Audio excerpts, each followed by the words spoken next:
Dobro jutro. Evo ovdje Zoja radi. Došla sam u 5. Otišla, uključila peć. Otišla u drugu tamo magazin. Donela smrznuto testo da se odlede. Da ja to posle pečem. Stigla je roba. Sačekala me. Ja to sve složim. Tamo hlebovi oni. Ovo pecivo. Eto. To je tu. Još nisam otvorila. Tek od 7 si inače otvorila. I dođem u 5 da bi uključila peć. Ovdje na snazi bura. Evo, nigde nikoga. Svetlo još uvek gore, ali je sva unutra. Ja sam da vam snijem kad sam došla, da vidite kako je bilo.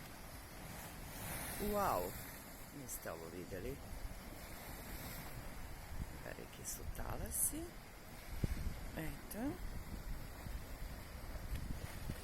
Najavili su kao veliko zagađenje danas. I buru. Eto. Ste vidjeli? A ovo je pekara koja radim. On je apartmani iznad, tamo ja i živim. Tako da eto, to je taj blizu mi je posao. I